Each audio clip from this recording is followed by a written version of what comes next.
Okay. So, Maria Jose, how are you? I'm fine, thank you. How about Good. you? Fine, thank you.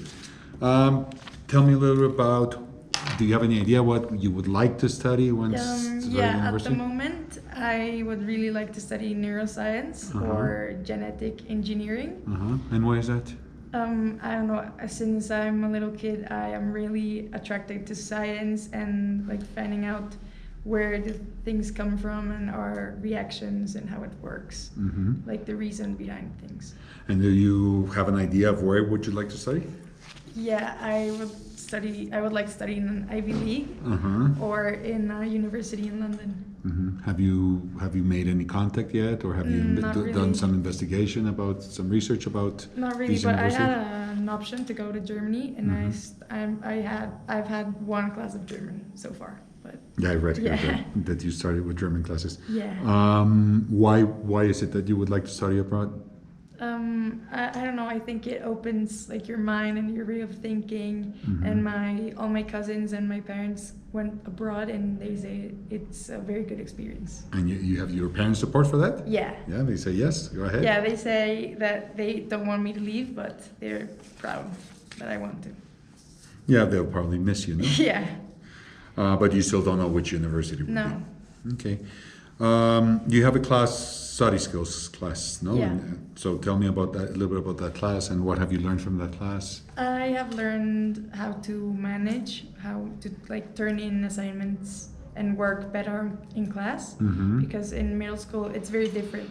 You have to work a lot, like harder in high school, and you need to organize your timings, and you need to. Miss Lilia has helped us a lot with all other subjects to understand what we have to do and how does GAC work, and that's pretty much it. There's, I think you've worked about a monthly planner? Yeah. They touch about the monthly planner, and do you think you can use it or not, or what do you think about that?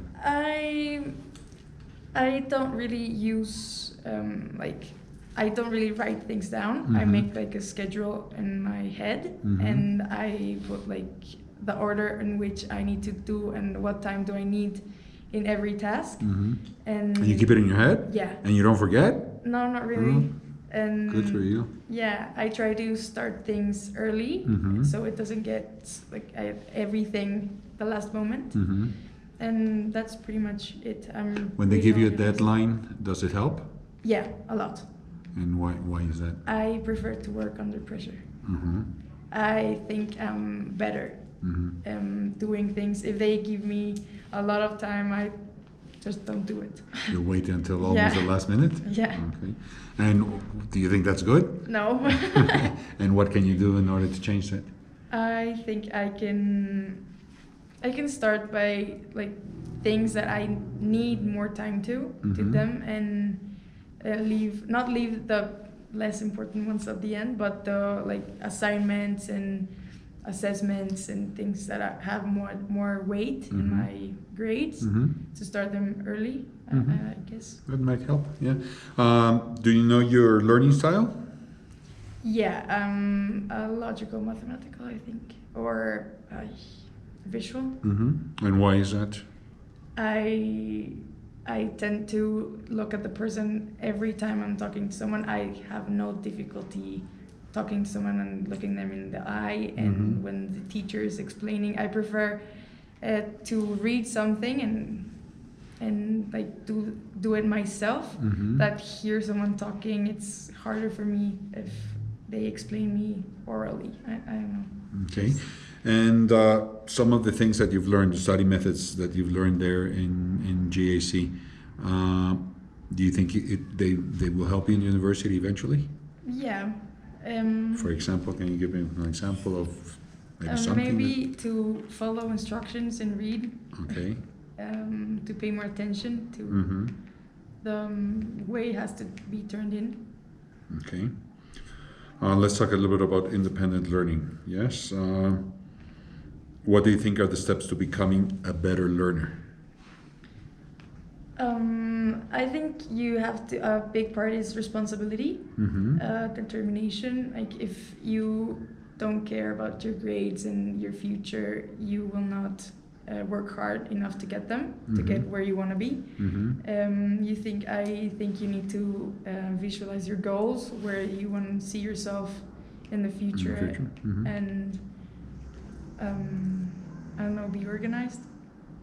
Okay, tell me a little bit about your afternoons. How much do you study? How many hours a week? At what time? How do you organize your time, your study time? I arrive home, I have lunch, and then I rest a little while. I can't do exercise right now, so I do nothing on the afternoons. So, but when I did, I used to start homework before soccer practice or gym or whatever I needed to do. And then if I didn't finish, I tried to finish almost everything, but then before bed, I finished what I had left. How about weekends? Do you study weekends? Not really.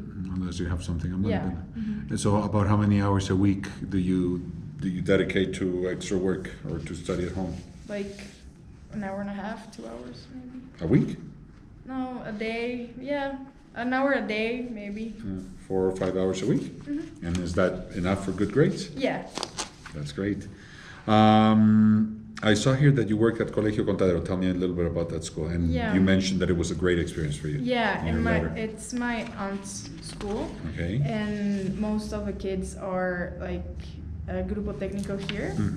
They're in the spectrum of autism and or with a neurodiversity. It was really hard at the beginning because it was really hard for them to open to me. Like they didn't really know me. How long were you there for? Like a month, maybe 3 during weeks. the summer. Yeah. So you were telling me at the beginning it was hard? Yeah, it was really hard because they had it has specific problems, like specific kids that have more problem with math or some with Spanish, but they're brilliant. And I think it's when you get to know them, maybe people, I think it's hard for people to be in that situation, and families too. And for them to open to me was really nice. And how did you manage for them to open? I started playing with them in recess, and eventually they started asking for my help in class, and You ended up being able to talk to them and all Yeah. that? And how old are they? They were like 6 or 7. Oh, they're little. Yeah. And how many kids are there in that school? There's 10 per class. And is it how many classes? There's up to 9th grade, I think. Okay. No, so it's a big school. Yeah. And they're all autism? Or- Most of them. Yeah. Wow. And it's your aunt's school? Yes. And when did she started this? Like, She's a psychologist or something? no, she's a marine biologist, but she always liked kids and helping, and she started, I think, 6 years ago, or maybe I don't really know. And I've been going for 2 summers, but she's really, really happy, and I'm proud of her. No, that's Yeah. That's a very good project. Well, you just mentioned that you're just starting to study German, Yeah. and you're going to be going. Your idea is to keep on in case you go to Germany to study. And if I don't go to Germany, I think speaking a third language It's helps gonna you a help you. lot. Tell me what you consider to be your weaknesses. I tend to put a lot of pressure on myself. My friends say the ones that really know me say that I live like in a box. I'm really perfectionist. That can be good, but it can backfire sometimes. And what can you do to improve that? No, I don't really know. I just do. Do you see it as a weakness, or you're not sure it's a weakness? I see it as a weakness when it backfires. If I'm doing a project or working in a team and I don't get the results I wanted to, I tend to stress too. And that might be a problem when you do teamwork, no? Yeah. I suppose. Yeah. And from here on, you're going to have to work in teams. Yeah, I know. The rest of your life. Yeah, but I've learned how to choose my teams wisely, not being with my friends because it doesn't help. And what happens if you in the future in a work, in your job, you get told you need to work with this group of people? Or not told, it just happens, no? You need to work with this. I've learned to listen to everyone's opinion, even though I'm not really agreeing with them. I think that helps a lot, and I think I'm really positive, and getting the best out of the worst case scenario is I think it's very good. Even though I'm really stressed, I tend to laugh and try to help my teammates get better. You get along fine. Yeah. Working in a team. Yeah. What do you consider to be your strengths? I am very determined. When I have a goal in my head or something I want to achieve, I really tend to get there. I'm organized. I think I'm a leadership figure. And You feel that people follow you? yeah, and mainly they have told me. I really don't notice by myself, but teachers tell me that I have this quality. No, it's good. It's good to have that. And the last question: what is your personal motivation? What really motivates you every morning when you wake up? I think a big part is being with my friends, but I really like coming to school. I like to work. I like to then take a test or see my grades and see that I'm doing really well, and that every time, like as I grow up, I'm going to get closer to what I want to do for a living that I like. Great. Okay. Very good.